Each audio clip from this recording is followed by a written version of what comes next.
Halo Flickers, welcome to Sneak Flicks. Dengan bangga kami mempersembahkan kepada kalian ulasan film berjudul The Water Diviner. Film ini terinspirasi dari kisah nyata yang menceritakan tentang seorang ayah yang membiarkan ketiga anaknya untuk berperang. Karena anaknya yang tak kunjung pulang membuat istri dari pria itu mengalami gangguan jiwa. Sehingga akibatnya istri tersebut sering meminta hal aneh kepada suaminya hingga akhir hayatnya. Karena kematian dari istrinya, pria itu pun akhirnya mendedikasikan hidupnya untuk melintasi benua dan menemukan ketiga jasad anaknya yang ikut dalam perang. Bagaimana? Penasaran bukan? So, without any further ado, let's get into it. Scene dibuka oleh seorang mayor bernama Hasan yang beragamakan Islam. Di sana ia sedang memimpin pasukannya untuk menyerbu pasukan dari Australia yang sedang berperang dengan mereka. Tetapi beruntungnya Hasan tak perlu mengeluarkan korban jiwa lagi atas peperangan itu. Karena di saat dirinya menggempur, ternyata Australia telah meninggalkan medan peperangan terlebih dahulu dan hanya meninggalkan sebuah jebakan senjata kepada tentara Turki. 4 tahun kemudian, seorang pria bernama Joshua Connor beserta anjingnya sedang menggali sumur untuk mendapatkan sumber mata air. Setibanya Joshua di rumah, ia membersihkan dirinya dan menghampiri istrinya. Di sana istrinya sedang menyemir sepatu anak dan meminta kepada Joshua untuk memberi anaknya sebuah buku cerita dongeng. Lalu kita diperlihatkan dengan pemandangan yang tak lazim karena di sana Joshua memberikan dongeng itu kepada ranjang yang kosong. Setelah menyelesaikan dongeng kepada anaknya, Joshua mulai menghampiri istrinya kembali dan melihat jika pada meja tersebut terdapat buku catatan dari anaknya. Kemudian Joshua menceritakan pencapaiannya hari ini, yaitu ia berhasil menemukan keberadaan dari sumber mata air. Namun di sana istrinya ternyata tak memperdulikan hal itu. Serta ia juga menyindir Joshua yang berniat untuk mencari sumur dan tak memiliki niat untuk menemukan anaknya sendiri. Istrinya juga meluapkan kekecewaannya karena Joshua telah kehilangan anak sehingga ia bergegas untuk meninggalkan Joshua. Karena ditinggalkan oleh istrinya, Joshua memutuskan untuk membaca buku itu dan membayangkan keadaan yang anaknya tuliskan dalam buku hariannya. Serta ia juga teringat ketika ia melepaskan Arthur, anak pertamanya dan kedua adiknya untuk ikut berperang. Di sana Joshua menitipkan sebuah permintaan untuk Arthur yang harus selalu menjaga kedua adiknya ketika mereka tengah berperang. Istrinya yang melihat Joshua terlelap tertidur ketika membaca buku harian anak mereka memutuskan untuk membelainya dan meninggalkannya. Keesokan harinya, Joshua yang telah terbangun serta ia sadar jika telah terjadi suatu keanehan, yaitu Lizzie yang merupakan istrinya tak berada di rumah. Lantas ia langsung dengan segera mencari keberadaan Lizzie dan mendapatkan informasi dari anjingnya yang menggonggong keras di sekitar danau. Lalu setelah Joshua menghampiri anjingnya, ia melihat Lizzie yang telah mengambang di danau bunuh diri. Atas kematian Lizzie, Joshua akhirnya menghampiri pendeta yang berada di gereja untuk meminta bantuannya dalam menguburkan istrinya. Tetapi pendeta menolak begitu saja karena ia mengetahui jika Lizzie meninggal karena bunuh diri. Setelah berupaya keras untuk membujuk pendeta, akhirnya sang pendeta mau menyetujui hal itu dengan satu syarat, yaitu Joshua harus menjambungkan gerobak delmannya demi gereja. Dan Joshua pun menyetujui hal itu. Kemudian ia dengan segera memakamkan mayat mendiang istrinya lalu meninggalkan kota tersebut. Di satu sisi, Mayor Hasan menghampiri seorang letkol Inggris yang bernama Hughes. Mayor Hasan mendapatkan permintaan bantuan dari letkol Hughes untuk mengidentifikasi mayat-mayat dari tentara sekutunya yang telah gugur. Sementara Joshua saat ini sedang menaiki kapal serta kembali membaca buku harian yang anaknya telah berbuat. Ia juga teringat ketika anak-anaknya masih kecil. Joshua melihat badai pasir yang sedang melaju ke arahnya. Ia juga cemas mencari ketiga anaknya yang hilang dari pandangannya. Ketiga anak Joshua ternyata sedang berburu kelinci di gurun pasir dan lalu dengan segera Joshua menghampiri mereka untuk menyelamatkannya. Dan beruntung Joshua berhasil menyelamatkan ketiga anaknya lalu menuntun mereka untuk kembali pulang ke rumah. Setibanya Joshua di Istanbul, seorang bocil sudah menunggunya untuk menawari sebuah kamar hotel.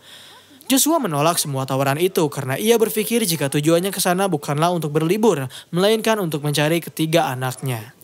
Ketika Joshua berbicara dengan tentara Inggris untuk bertanya terkait di mana ia bisa pergi ke medan perang 4 tahun yang lalu, tanpa Joshua sadari ternyata anak yang menawarinya hotel itu mulai mengambil kopernya sehingga Joshua mau tak mau harus mengejar anak tersebut.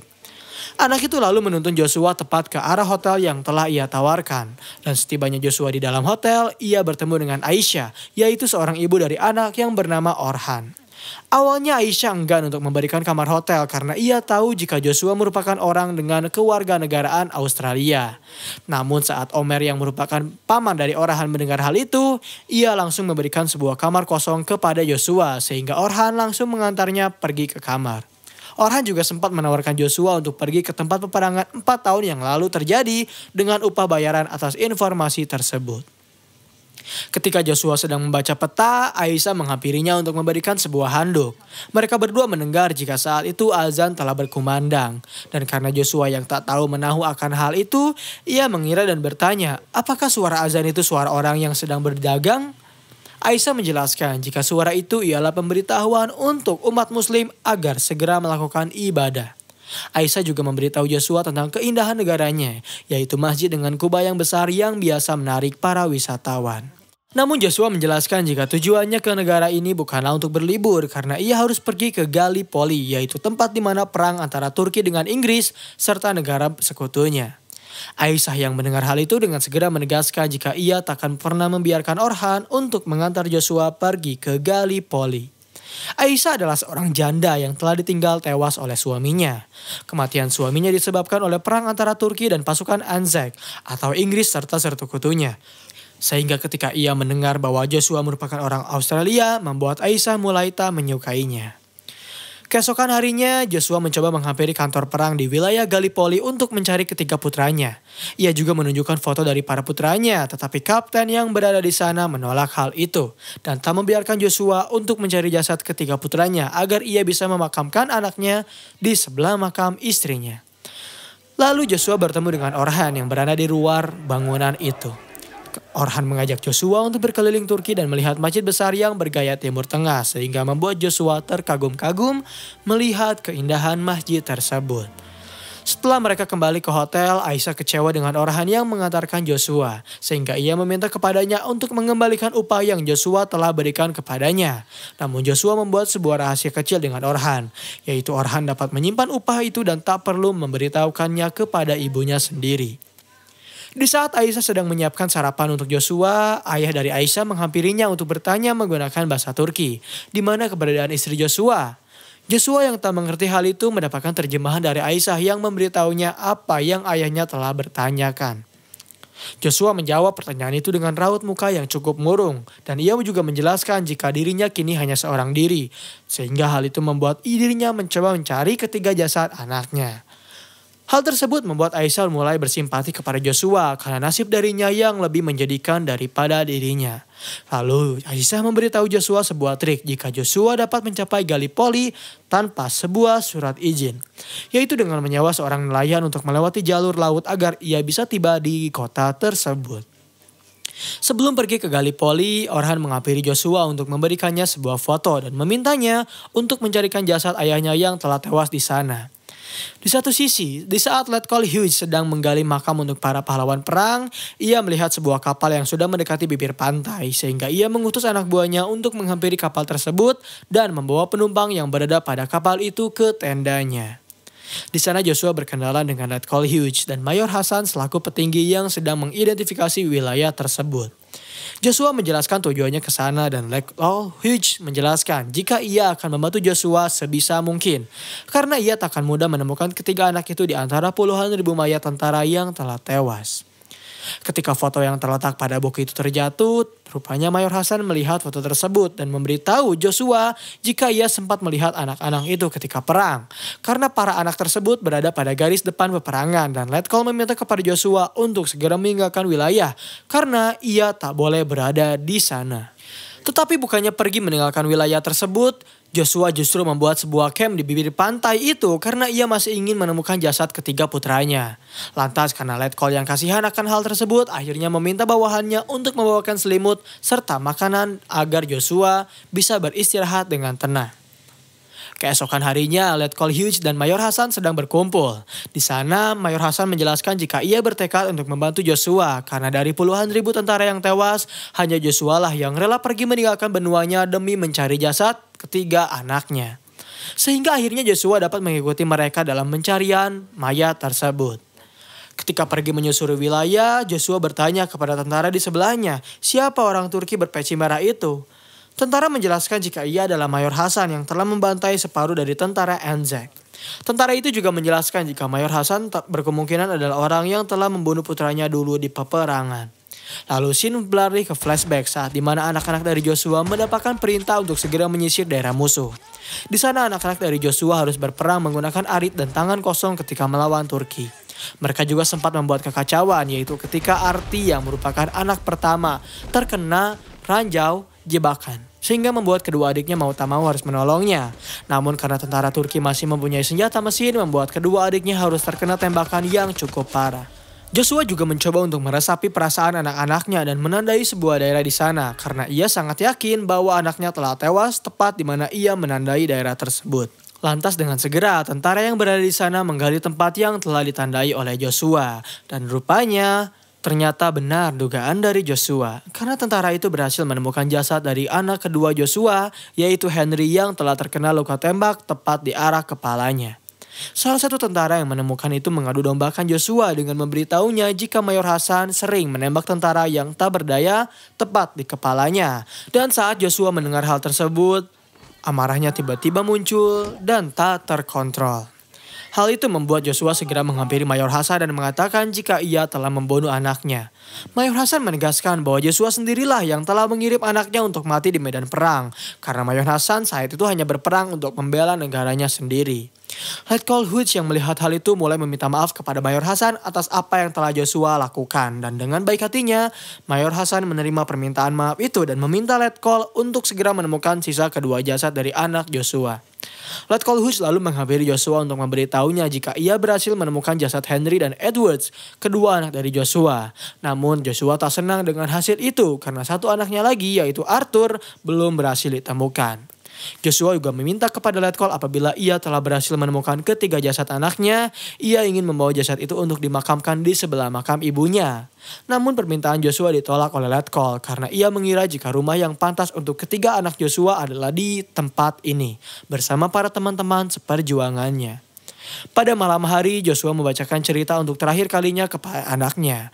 Joshua juga membacakan cerita kesukaan anak mereka di samping kedua makam anaknya.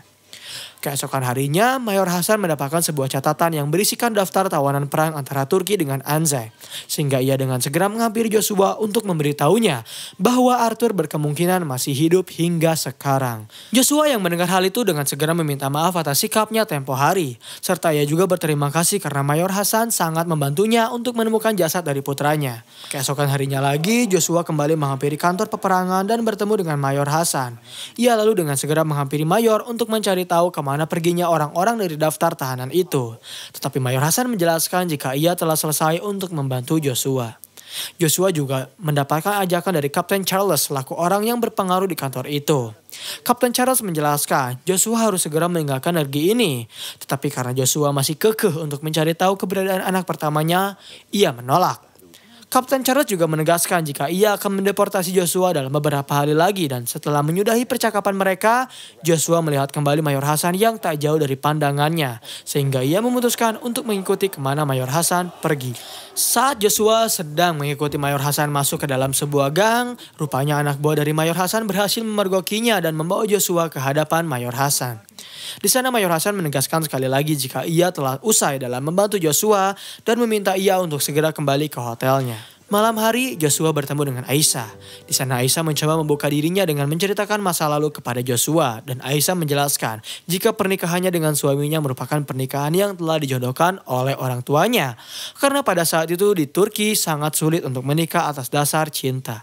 Setibanya Aisyah di kamar, ia mendapatkan surat dari Omar yang berisikan jika setelah acara layatan suami Aisyah selesai, Omar akan segera meminang Aisyah yang istri dari adik Omar sendiri. Lantas esok harinya Aisyah mulai menghampiri Omar untuk mempertanyakan hal itu dan Aisyah bertemu dengan istri Omar yang telah mengetahui hal tersebut.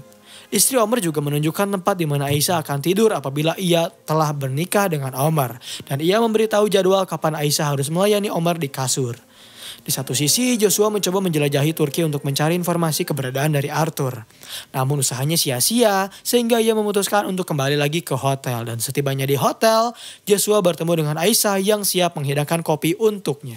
Di sana Aisyah sempat memberitahu tradisi pernikahan yang ditentukan atas dasar rasa kopi.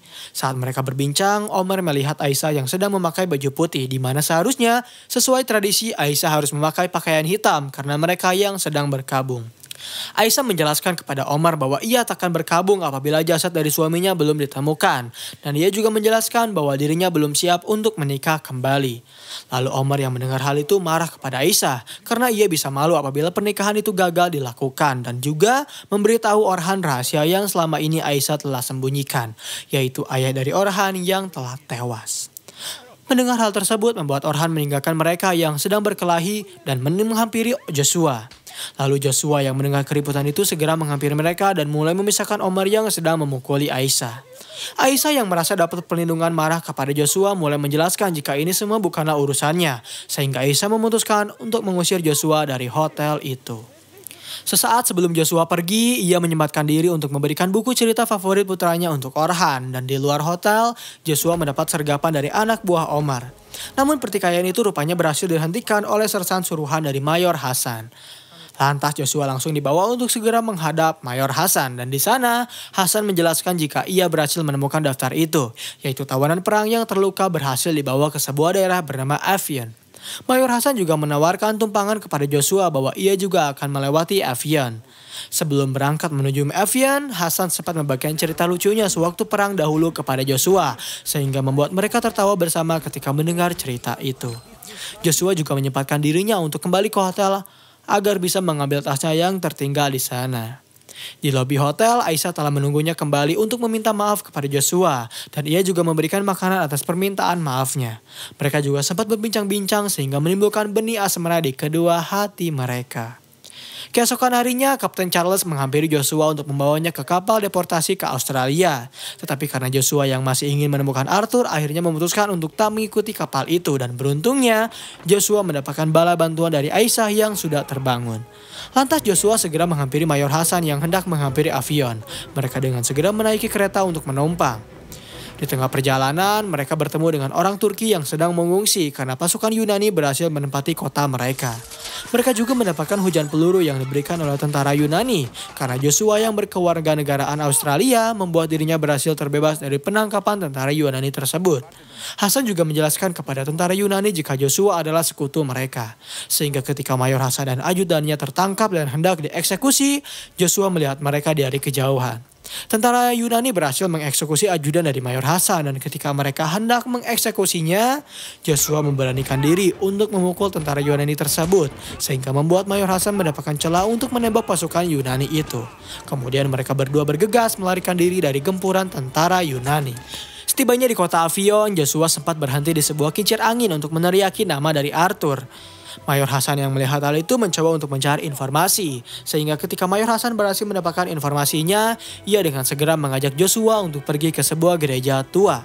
Setibanya di gereja itu, Joshua akhirnya dapat menemukan Arthur yang sedang melukis di gereja. Dan lalu Joshua dengan segera memeluk Arthur.